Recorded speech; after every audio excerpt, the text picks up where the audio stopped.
Boa noite, meu irmão, minha irmã, meu amigo, minha amiga. Você que nos acompanha na página Pregações Espíritas, no Facebook, e também você que está inscrito no canal Pregações Espíritas no YouTube. Sejam todos muito bem-vindos a mais uma pregação de sábado às 20 horas, hoje, dia 3 de setembro de 2022. Como leitura preparatória para a nossa prece, nós vamos ler do Evangelho de Mateus, capítulo 21, versículos 12 a 17. É a passagem em que Jesus expulsa os vendilhões do templo.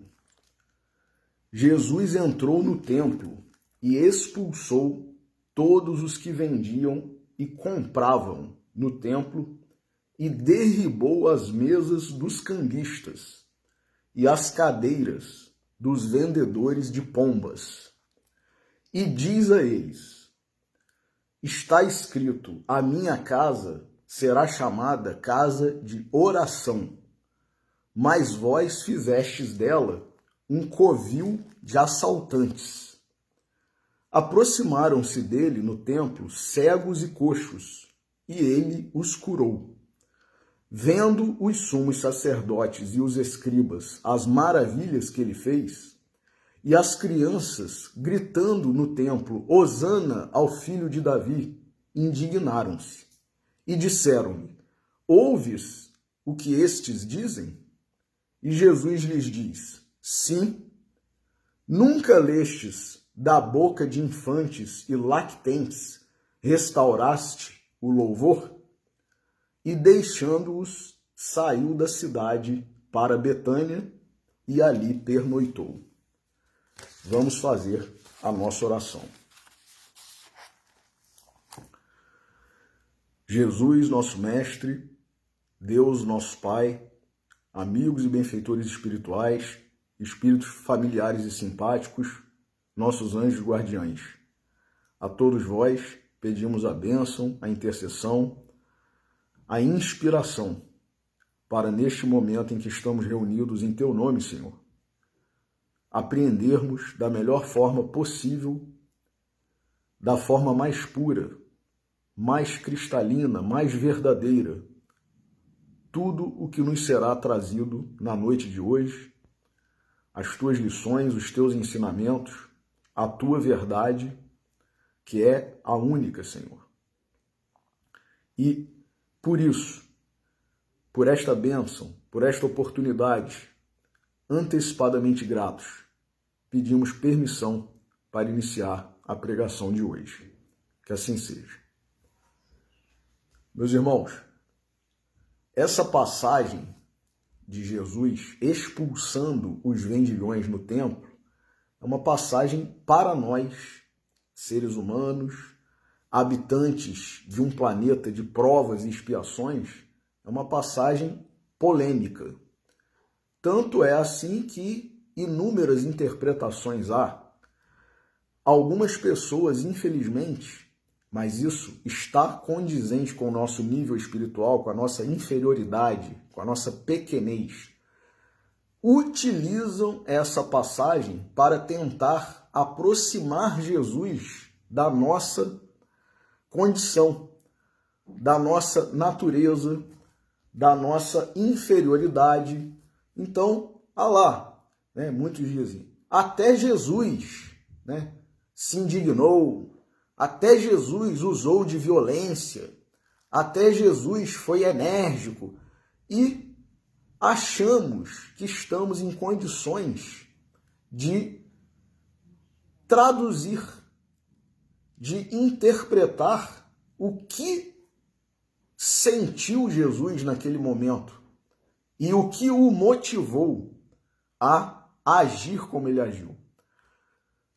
Não por acaso, aí sim, alguns espíritos que passaram por nós, que estiveram entre nós, como grandes cristãos, grandes estudiosos, grandes intérpretes do Evangelho. Para citar apenas um deles, eu vou dizer do professor Clóvis Tavares, que é um desses grandes cristãos, desses grandes espíritos que já passaram por nós, e ele sim, podendo tentar traduzir de alguma forma para nós outros o que é esse episódio, ele dizia que nós não tínhamos condições de alcançar aquela motivação, porque nada do que nós sentimos, ira, raiva, impaciência, até mesmo a nossa indignação em relação às coisas santas, não chega nem perto do que Jesus sentiu, do que motivou Jesus a agir daquela forma. Então ele dizia, apenas para ficar um pouco mais claro para nós outros, que Jesus sentiu e moveu-se de uma santa indignação. Então, quem de nós, seres na nossa condição espiritual, de habitantes de mundo de provas e expiações, pode se dizer santamente indignado? Nenhum de nós.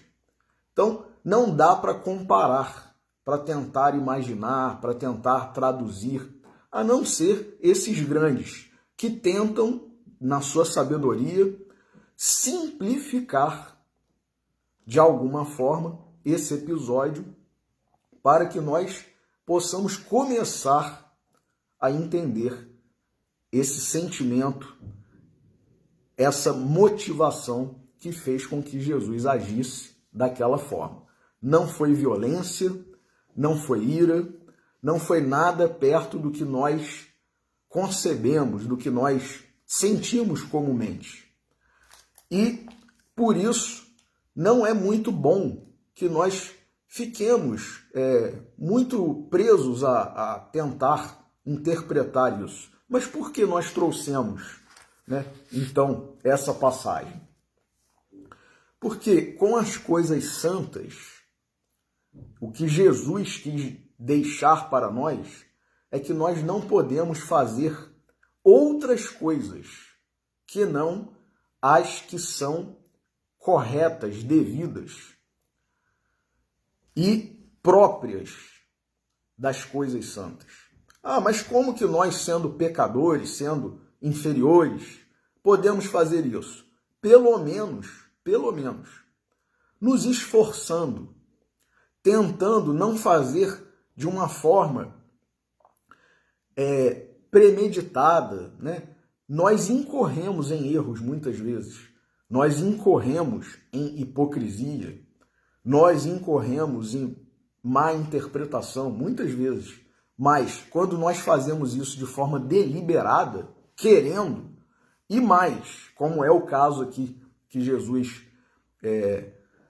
vivenciou e quis deixar registrado, porque ele poderia simplesmente passar por aquele local, ver o que estava acontecendo e não fazer absolutamente nada. Ele poderia fazer isso, mas ele quis deixar uma mensagem.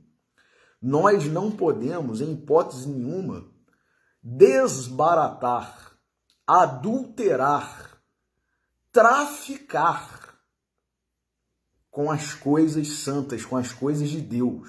E era exatamente isso que estava acontecendo.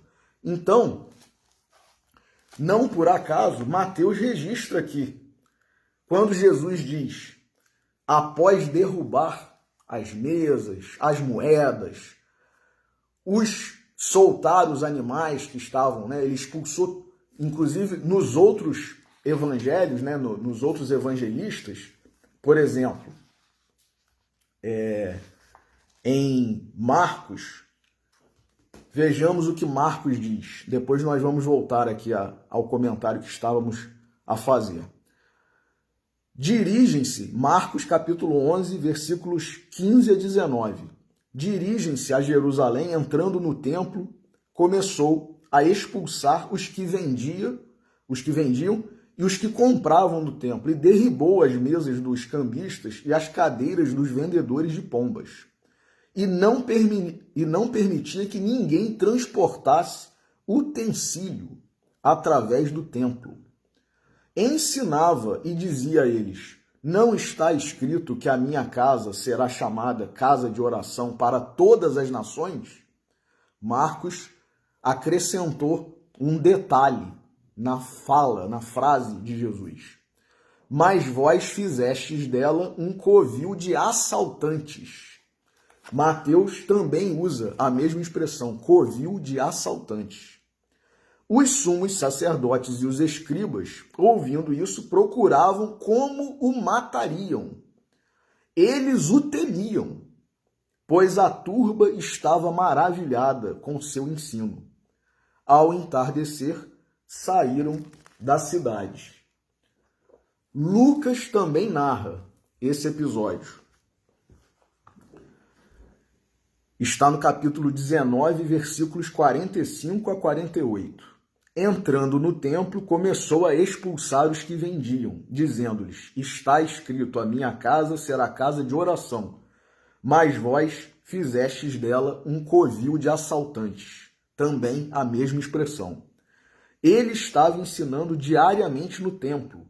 Os sumos sacerdotes, os escribas e os principais do povo procuravam matá-lo, mas não encontravam o que fazer, pois todo o povo pendia para ele, ouvindo-o.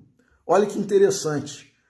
Nesse evangelho de Lucas, ele diz, o povo, de certa forma, né? Eu vou usar um verbo aqui que vai parecer até um trocadilho, mas não é, né? O povo estava impedindo, o povo impedia. Por quê? Porque o povo pendia para ele. Pender é ir na direção de, né? É ir para. Então, o povo, pendendo para ele, impedia que os sacerdotes matassem Jesus. Porque imaginemos a confusão que seria, né? Se resolvessem matar Jesus, Jesus estando rodeado de uma multidão, seria uma loucura.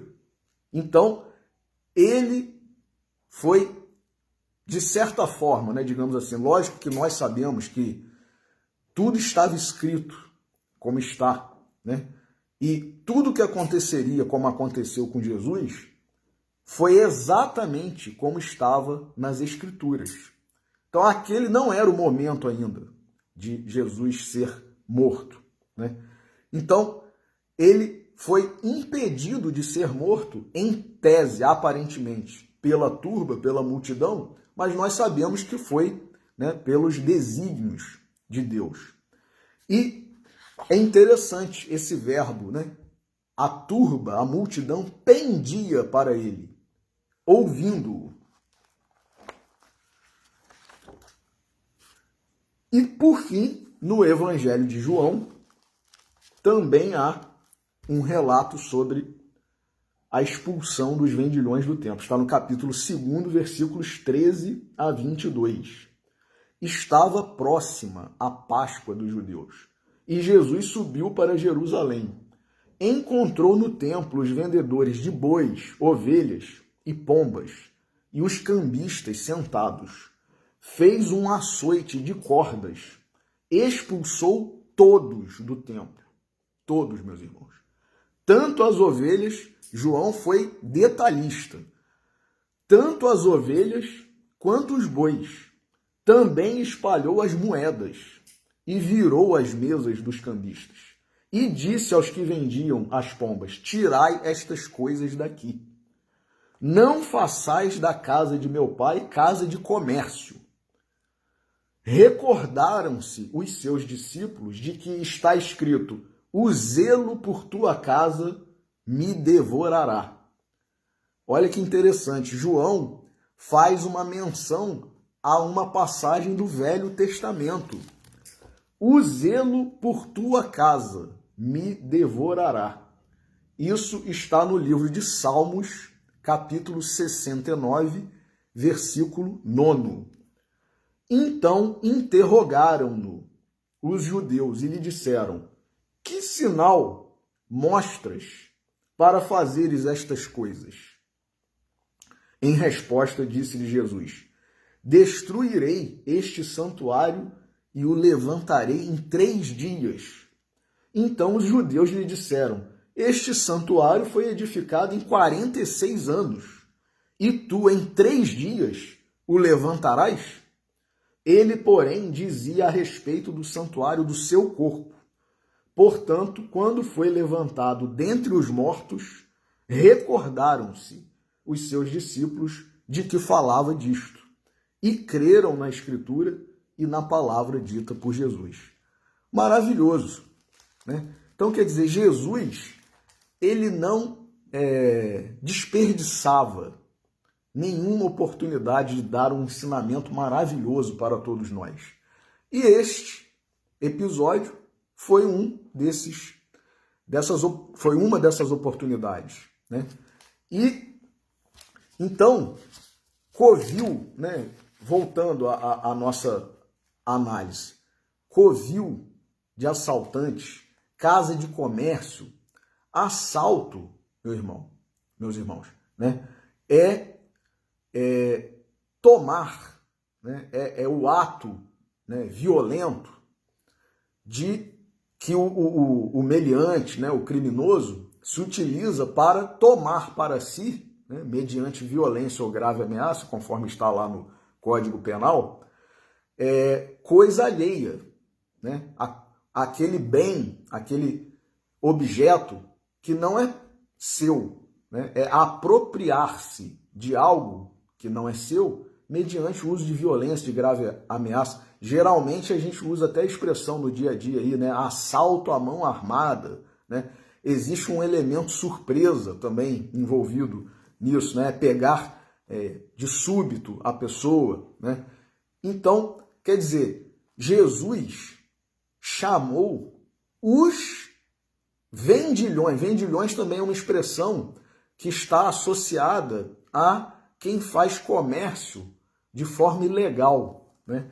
Então, tráfico, comércio ilegal, tráfico geralmente é associado a algo, né, a vender, comercializar algo que não se deve vender.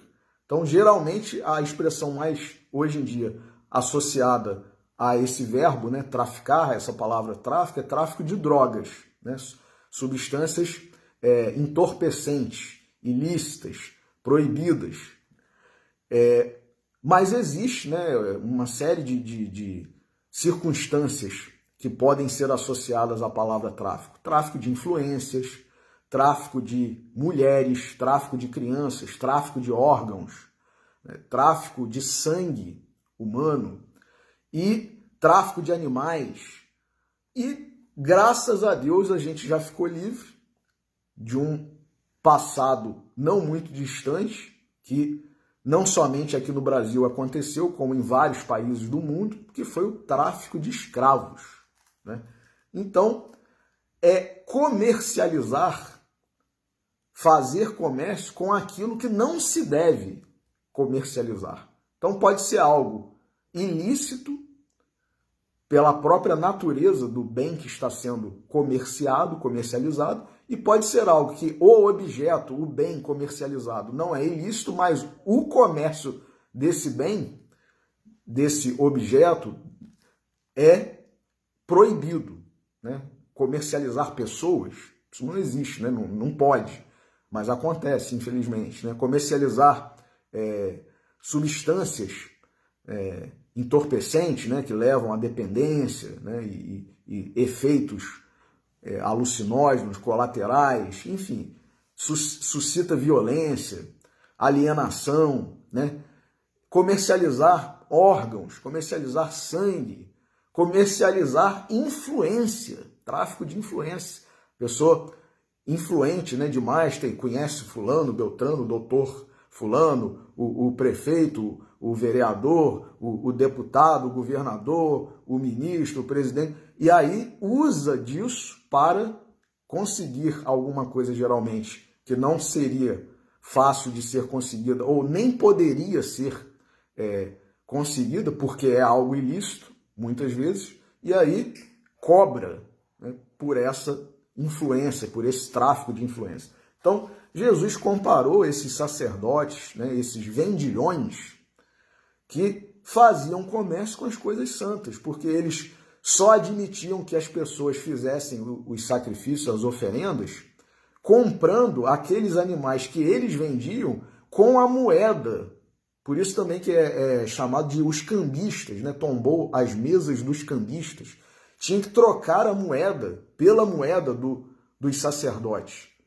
E o câmbio, assim como hoje nós temos as moedas estrangeiras, né, com valor maior muitas vezes do que o real, dólar, euro, né, libra esterlina e outras mais, naquela época o dinheiro do templo, o dinheiro dos sacerdotes, valia mais do que o dinheiro comum. Então, eles lucravam absurdamente com isso. Então, quer dizer, eles estavam fazendo comércio, se enriquecendo com as coisas de Deus, né? E foi exatamente isso que Jesus quis demonstrar. Está tudo errado. A casa de Deus, as coisas de Deus, a palavra de Deus, não é para isso. Não é covil de ladrões, é casa de oração. Oração é a forma que nós temos de nos comunicarmos com Deus, com o alto. Então, estabelecer contato, ainda que por alguns instantes, fazer a religação, a religião. Então, é esse momento santo, puro. E fazer comércio com isso é algo realmente horroroso, né? Péssimo, que denota a nossa pequenez, a nossa inferioridade espiritual. Infelizmente, até hoje existe isso, né? A gente vê aí, nós que estamos nos aproximando, né, das eleições aqui no Brasil, a gente vê candidatos que nunca foram voltados para as coisas espirituais, passando a frequentar igreja, né, missa, culto, para aparentar para os seus possíveis eleitores, que são pessoas religiosas e tal, né, e conquistar mais votos, né, simpatia. Quer dizer, está fazendo comércio também, porque está fazendo isso com o objetivo de angariar votos, né? Então, quer dizer, nós somos os mesmos, né, como diria Elis Regina, e vivemos como os nossos pais, como os nossos avós, como os nossos bisavós, como os nossos tataravós e por aí vai. Nós somos os mesmos. O mundo é o mesmo.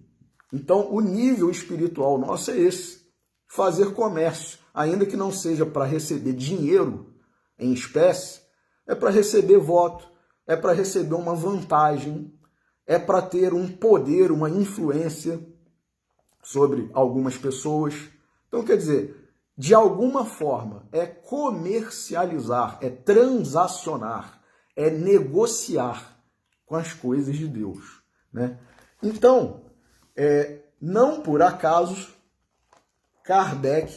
Allan Kardec, na sua sabedoria, na sua didática, na sua preocupação em nos deixar bons ensinamentos, ele, no livro Evangelho segundo o Espiritismo, no capítulo 26, intitulado Dai gratuitamente o que gratuitamente recebeste, ele analisa aqui alguns aspectos de o que é dar gratuitamente o que gratuitamente recebemos. E o que nós recebemos gratuitamente? Então, Kardec fala, por exemplo, o dom de curar. Dom de curar. E essa fala de Jesus, dai gratuitamente o que gratuitamente recebeste, está exatamente no trecho em que ele incumbe os discípulos, os apóstolos, de irem pregar, curar, expulsar demônios, fazer todo o bem que eles pudessem fazer de forma gratuita, porque aquele dom, aquele poder que estava sendo concedido por Jesus e pelo alto, por Deus, era para que fosse utilizado esse dom, esse poder, de forma gratuita, de forma benéfica, sem querer obter nenhuma vantagem em relação àquilo. Então, o dom de curar é um desses dons, né? É um desses talentos, digamos assim, que muitos de nós recebemos e acabamos usando mal. Temos visto, né, médiuns fabulosos com o dom de curar, que se desviaram, acabaram se envolvendo com comércio, né, cobrando pelas curas, ou então fazendo não somente uma questão de comércio, mas usando, né, da sua condição diferenciada, digamos assim, para obter vantagens, favores sexuais até, né? Que tristeza isso, meus irmãos. Imaginemos nós mesmos, né, se tivermos ou se tivéssemos um dom desse, chegando ao plano espiritual depois de ter malbaratado, né, utilizado mal para satisfação de coisas tão pequenas, né, prazeres carnais, mundanos, ainda que não seja nada relacionado a questões sexuais, mas envolver dinheiro, né, envolver prestígio. Que coisa pequena para nós associarmos um dom de Deus, uma graça divina, e que poderia ser algo que faria com que nós crescêssemos, evoluíssemos muito numa encarnação, né? E imaginemos nós chegando no plano espiritual e caindo em si, né? Cada um de nós caindo em si, diante de tudo que nós fizemos com aquele dom, com aquele talento maravilhoso que Deus nos concedeu, né? É muito triste, mas enfim, né? Então, Kardec fala sobre o dom de curar. Dai gratuitamente o que gratuitamente haveis recebido, diz Jesus a seus discípulos. Com essa recomendação, prescreve que ninguém se faça pagar daquilo porque nada pagou. Alguém pagou para ser médium? Se pagou, está começando equivocadamente. Pagou para fazer um curso de mediunidade? Está errado, né? A pessoa que pagou pode até não estar de má fé, pode estar com a melhor das intenções, mas a pessoa que está cobrando para dar um curso de mediunidade tem algo errado aí, né? E mesmo se nós estivermos de boa fé, a gente tem que desconfiar, né? É aquela campainha que toca, né? Ué, você vai pagar para fazer um curso de mediunidade? É isso mesmo? Né? Você acha que está certo isso? Né? Então a gente tem que ter bom senso, discernimento, né? Ora, diz Kardec, o que eles haviam recebido gratuitamente era a faculdade de curar os doentes e de expulsar os demônios. Aí o dom, né? O poder que Jesus concedeu aos apóstolos. Isto é, os maus espíritos. Esse dom Deus lhes dera gratuitamente para alívio dos que sofrem e como meio de propagação da fé. Jesus, pois, recomendava-lhes que não fizessem dele objeto de comércio, nem de especulação, nem meio de vida. Depois ele fala, Kardec, das preces pagas, né? E não exatamente as preces, mas nós sabemos que o que ensejou, né, a reforma protestante, né, o protesto de Martinho Lutero, né, foi a venda das indulgências, afixadas lá na porta das igrejas, na época, né, com os preços. E aí é exatamente isso, preces pagas. Quer dizer, o pobre, então, que não tem dinheiro para pagar, né, já era, tchau, não vai ter salvação, porque não tem como, né, pedir ou pagar, né, para que alguém ore, né, faça uma prece por ele. Então, quer dizer, o que suscitou o protesto de Martinho Lutero foi isso, né, essa injustiça. Deus estaria participando disso, né? Quer dizer, todos os pobres não têm salvação se fizerem alguma coisa errada, porque não vão ter dinheiro para pagar, né, pelas preces, pelas indulgências. Depois Kardec fala exatamente dos mercadores expulsos do templo. Kardec, na sua elegância, né, na sua educação, ele chama de mercadores. Né? Usou uma expressão bem amena, eufemística, né? Mercadores. Mercador é quem faz mercado, né? Quem faz comércio de uma forma geral. Só que, na verdade, Jesus, como está em 3 evangelhos, em 3 evangelistas, ele chamou aqueles mercadores, aqueles comerciantes, de covil de assaltantes. Assaltantes. Então, Kardec realmente foi muito ameno, né? Educado, eufemístico, por usar uma expressão tão branda. Porque, na verdade, aqueles não eram apenas mercadores. Eram assaltantes, ladrões, né? Da palavra de Deus, das coisas de Deus. E aí Kardec diz aqui, Jesus expulsou do templo os mercadores. Condenou assim. Aí agora Kardec utiliza a expressão mais correta, digamos assim, né? Apropriada ao fato, né? Condenou assim o tráfico das coisas santas. Por que tráfico? É apropriado o uso dessa palavra nessa ocasião, nessa hipótese, né? Nessa circunstância? Sim, claro, porque coisa santa não é para ser comercializada. Por isso, tráfico. Se você não deve comercializar, não deve fazer negócio, venda, nada disso, com coisas que não devem ser vendidas, o fato de você fazer a venda, fazer o comércio, fazer a negociato, já caracteriza um tráfico. Então, tráfico, como disse Kardec, das coisas santas. Sob qualquer forma, Deus não vende sua bênção, nem o seu perdão, e nem a entrada no reino dos céus. Não tem, pois, o homem o direito de lhes estipular preço. Quem somos nós?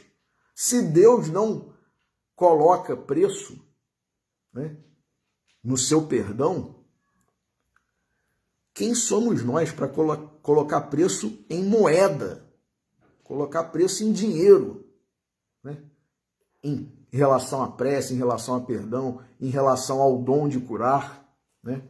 Então, o item seguinte desse capítulo 26 do Evangelho segundo o Espiritismo, lógico, né? Não poderia deixar de ser, é sobre a mediunidade gratuita, né? Então, ele fala que os médiuns atuais, isso naquela época, né, de Kardec, pois que também os apóstolos tinham a mediunidade, igualmente receberam de Deus um dom gratuito. Olha aí, não é a mediunidade curativa somente, meus irmãos, é a mediunidade em geral.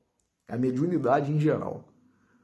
Os médiuns atuais, e aí nós vamos dizer, os de agora também, os de hoje, igualmente receberam de Deus um dom gratuito, o de serem intérpretes dos espíritos, para instrução dos homens, para lhes mostrar o caminho do bem e conduzi-los à fé, não para lhes vender palavras que não lhes pertencem, a eles médiuns, visto que não são fruto de suas concepções, nem de suas pesquisas, nem de seus trabalhos pessoais. Deus quer que a luz chegue a todos, não quer que o mais pobre fique dela privado e possa dizer, não tenho fé porque não a pude pagar. Imaginemos nós, né? Não tive o consolo de receber os encorajamentos e os testemunhos de afeição dos que pranteio, porque sou pobre. Tal a razão porque a mediunidade não constitui privilégio e se encontra por toda parte. Existem pessoas pobres médiuns, existem pessoas ricas médiuns, existem pessoas boas médiuns e existem pessoas más médiuns também. O problema é o que nós estamos fazendo da nossa mediunidade. Ah, mas então é correto dar mediunidade a uma pessoa má? Aquilo é uma oportunidade que Deus está a conceder para que essa pessoa possa se melhorar, crescer, inclusive com o intercâmbio com os espíritos, né, que é digamos assim, um facilitador, obter instruções, vez por outra, né? Obter instruções diretas através da audiência ou da clareaudiência, através da mediunidade onírica, né, da onirofania, ou mediunidade onírica, que é a mediunidade através dos sonhos. Né? Sonhei que minha avó estava me dando um conselho, uma orientação, né? Ou algum familiar que já desencarnou e que nós sabemos que era uma boa pessoa, uma pessoa correta, uma pessoa honesta, uma pessoa voltada para as coisas de Deus, né? Ou não, apenas uma pessoa correta, boa, honesta, mesmo não sendo religiosa, né? Então, os que têm mediunidade têm uma ferramenta maravilhosa se souberem aproveitar, né? Então, tal a razão porque a mediunidade não constitui privilégio. Não é privilégio de alguns. A maioria de nós, inclusive no item 159, né, de O Livro dos Médiuns, está lá. Kardec falou, todos são, em maior ou menor grau, médiuns, porque sentem, percebem a influência dos espíritos, né? Pode ser de forma consciente ou inconsciente, mas todos nós temos um grau maior ou menor de mediunidade. Então, quem conhece as condições em que os bons espíritos se comunicam, olha aí, a repulsão que sentem por tudo que é de interesse egoístico, os bons espíritos, meus irmãos, e sabe quão pouca coisa se faz mister para que eles se afastem, jamais poderá admitir que os espíritos superiores estejam à disposição do primeiro que apareça e os convoque a tanto por sessão. Tem muita gente, né, envolvida com mediunidade que, apesar de saber, muitas vezes, finge, né, é a fraude mesmo, é a mistificação. Né? Finge que recebe mensagem, seja psicográfica, seja psicofônica, né?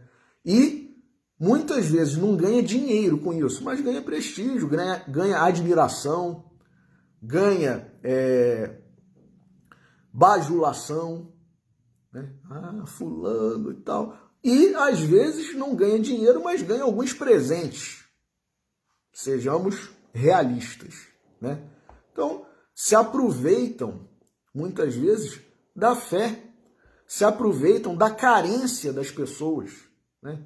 Do estado de necessidade, porque aquela pessoa que está procurando esse ou aquele médium está num período de luto, né? Perdeu seu pai, sua mãe, sua esposa, seu marido, seu filho, sua filha, e está buscando, né, algo que conforte, de certa forma, o seu coração, que pacifique o seu coração, querendo saber apenas se esse ente, se esse familiar está bem.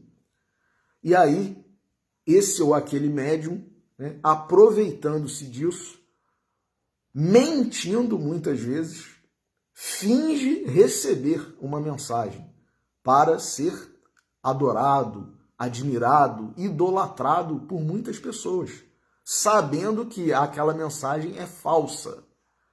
Que tristeza isso, meus irmãos. Quantos há aí querendo se colocar como substitutos de Chico Xavier, recebendo cartas? Não está recebendo carta nenhuma. Fazem pesquisa antes de fazer a sessão lá, onde os espíritos se comunicam, dão as mensagens, fazem pesquisa da vida do fulano, do Beltrano que procurou. Pegam o nome, pesquisam no Facebook, pesquisam no Instagram e outras redes sociais.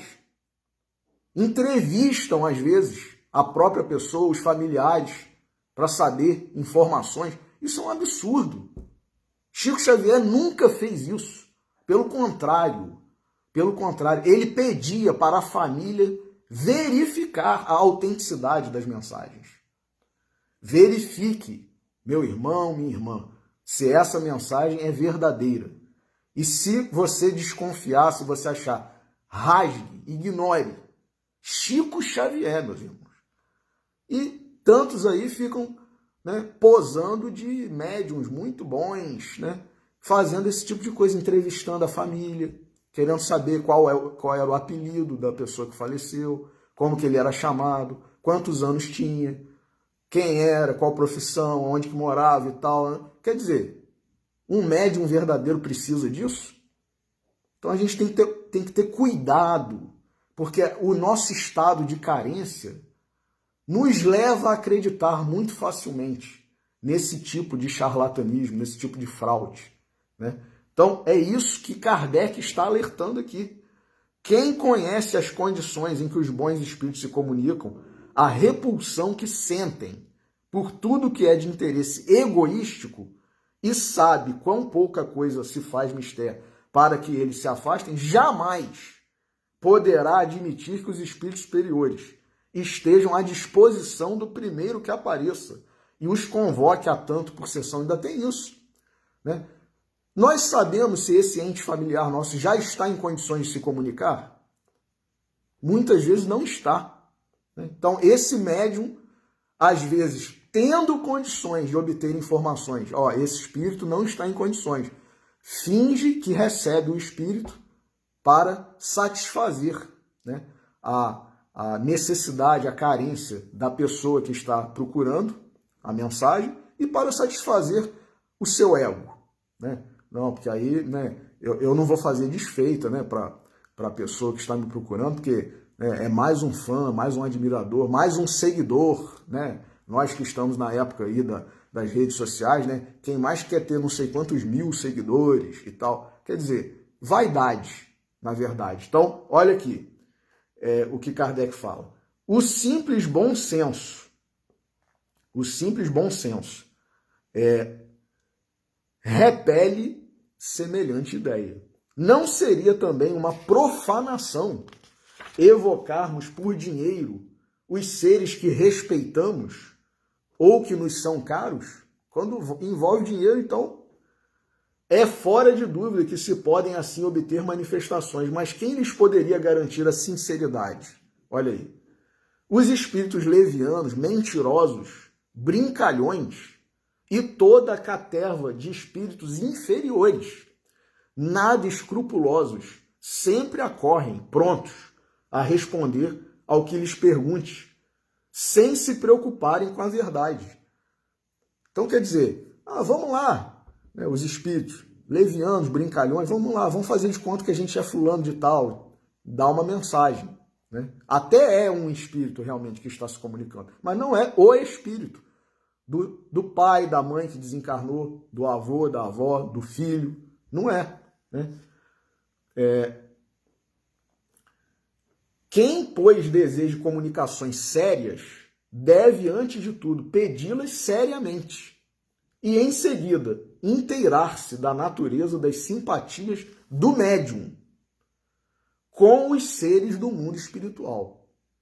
Ora, a primeira condição para se granjear a benevolência dos espíritos é a humildade, o devotamento, a abnegação, o mais absoluto desinteresse moral e material. Então, rolou algum interesse, não precisa ser material não, moral.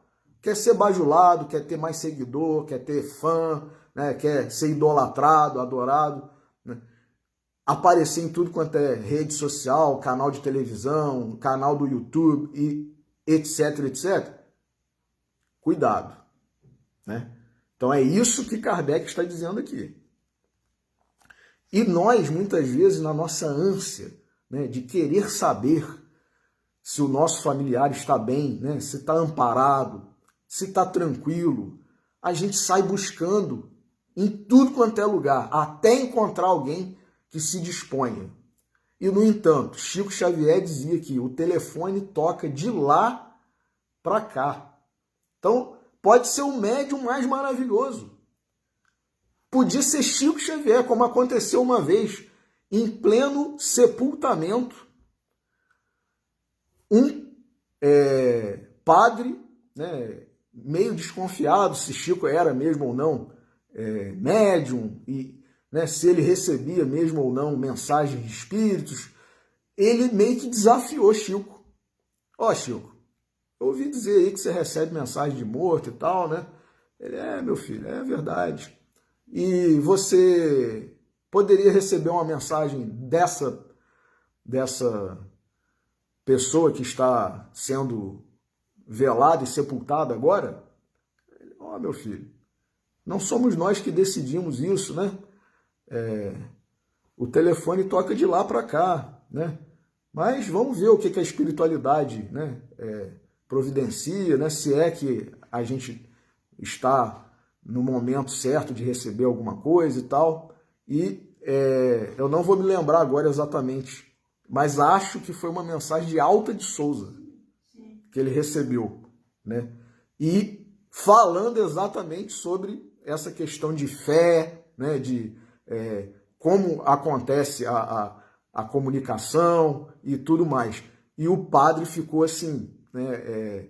Abismado, boquiaberto e crente, né? De que realmente, porque Alta de Souza assinou, né? E o teor da mensagem, a forma de escrevê-la, tudo, né? Dizia, né? Comprovava a veracidade da autoria daquela mensagem. Então, Chico, né, terminou de psicografar e disse, ó, o que a espiritualidade mandou foi isso aqui, meu filho. Então, quer dizer, não adianta a gente invocar um espírito, né, e no médium mais maravilhoso, verdadeiro, honesto, o próprio Chico dizia, não sou eu que determino essas coisas. Quem determina é a espiritualidade, né? Então, isso também, né, essa questão de o médium estar sempre apto, pronto a atender quem o busca, quem o demanda, né, para receber, ser o intermediário da espiritualidade, isso também é de se desconfiar, porque não deixa de ser um certo comércio, né? Ó, eu vou sim, né, atender, porque já pensou se eu não dou a mensagem, né, para essa pessoa, né, eu vou começar a ficar menos procurado, né, menos acreditado, né, e tudo mais, né, menos bajulado, menos adorado, menos idolatrado, e daqui a pouco eu não sou ninguém mais, né? Então, se o interesse é esse, a gente tem que desconfiar.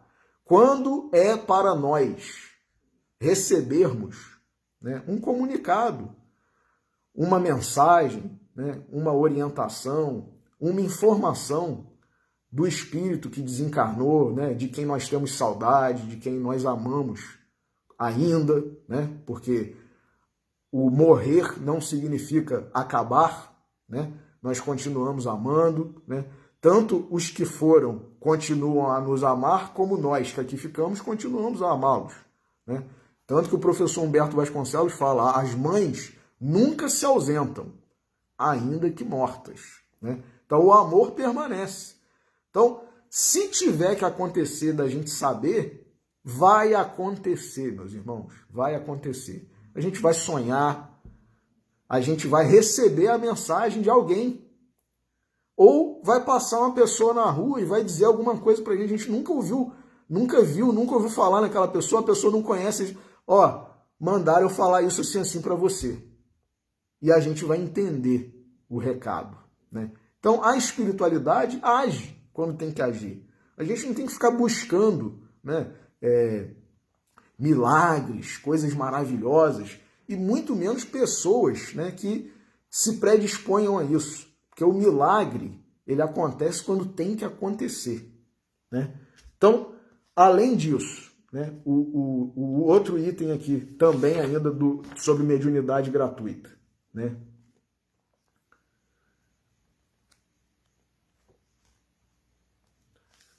Não pode fazer da mediunidade profissão, diz Kardec aqui, né? Cada um tem que se dedicar ao seu próprio trabalho, à sua própria maneira de sobreviver, né? Sem misturar uma coisa com a outra, né? E por fim ele diz que a mediunidade é coisa santa, deve ser praticada santamente, religiosamente. Se há um gênero de mediunidade que requeira essa condição de modo ainda mais absoluto, aí ele termina, né, fazendo uma conexão com a questão, de novo, da mediunidade curadora. É a mediunidade curadora, o gênero de mediunidade que requeira essa condição de praticá-la santamente e religiosamente. É a mediunidade curadora. O médico dá o fruto dos seus estudos, feitos muitas vezes à custa de sacrifícios penosos. O magnetizador dá o seu próprio fluido, por vezes até a sua saúde. O médium curador transmite o fluido salutar dos bons espíritos. Não tem o direito de vendê-lo. A gente vai vender o magnetismo que não é nem nosso, é do espírito. É isso que Kardec está dizendo aqui. Jesus e os apóstolos, ainda que pobres, nada cobravam pelas curas que operavam. Meus irmãos, se Jesus fosse cobrar pelas curas que ele operou, ele seria o homem mais rico do mundo. A quantidade de pessoas que foram curadas por Jesus, e os apóstolos também, né?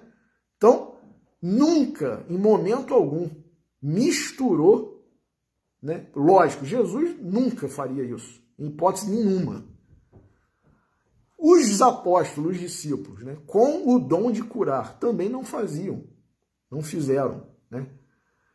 Uma vez Pedro, entrando numa sinagoga, se deparou com um mendigo e com algum problema de saúde, né? Não sei se era paraplégico, enfim.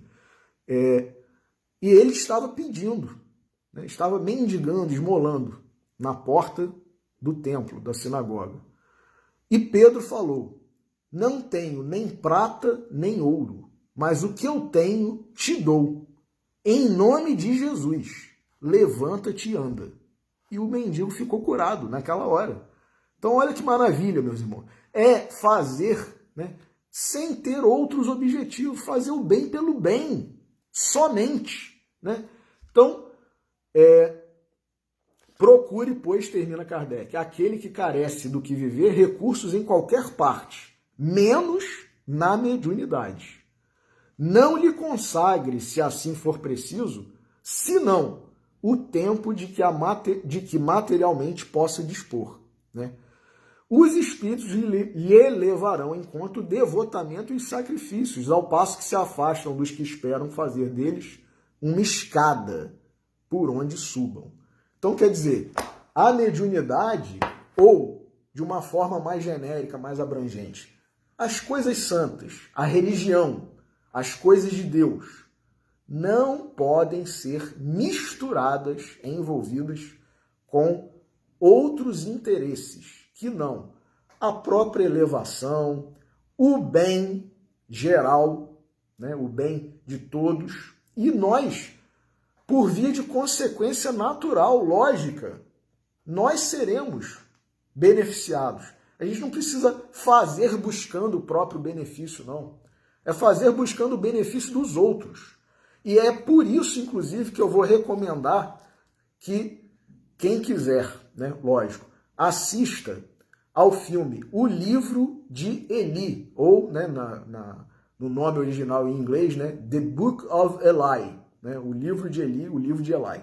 Né, um filme muito interessante que fala exatamente sobre um personagem que tenta preservar e levar a um determinado local o último exemplar, a última edição, né, concreta, materializada da Bíblia, né, e num mundo pós-apocalíptico, numa distopia, que chegou a esse ponto justamente porque usaram mal a Bíblia. E, inclusive, o mundo ficou daquele jeito, provavelmente por guerras ocasionadas, né, suscitadas por causa do poder que a Bíblia proporciona quando mal utilizada e que, infelizmente, pode levar a consequências dantescas, né, digamos assim. E um dos personagens da história do filme queria mais uma vez, esse livro, né, a Bíblia, justamente para fazer o que outros haviam feito antes. Ter poder sobre as pessoas, né, dominar, usando a Bíblia para isso, meus irmãos. Né? Então ele, num dado momento do filme, ele fala, esse personagem, né, ambicioso, né, querendo dominar tudo e todos, né, ele fala que aquele livro, né, a Bíblia, né, não era apenas um livro, ou um livro santo, era uma arma apontada para o coração dos fracos e desesperados.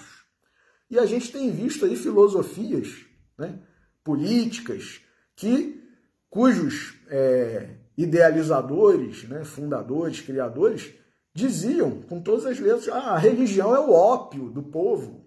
Né? Então, quer dizer, é esse tipo de classificação, né? É esse tipo de adjetivo que nós estamos empregando para as coisas santas, para as coisas de Deus, para a Bíblia, o livro sagrado, né?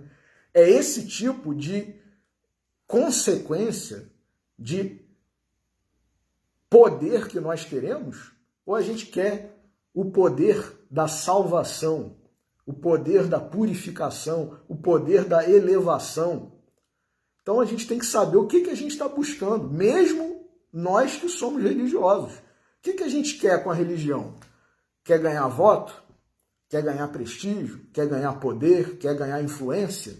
Né? Ou a gente quer, como disse o protagonista também num dado momento do filme, eu cheguei à conclusão, né, apesar de ter essa missão, né, de preservar esse livro, de conseguir levar ele para um determinado local, para que ele pudesse voltar a ser conhecido por todos, né, porque nessa distopia, todos os exemplares da Bíblia haviam sido queimados.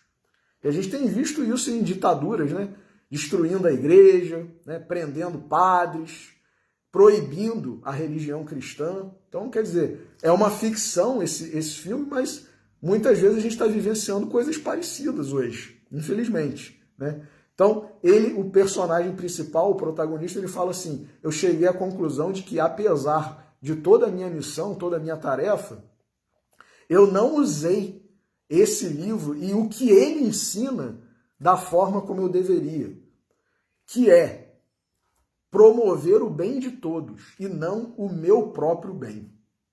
Olha que frase interessante e importante, meus irmãos.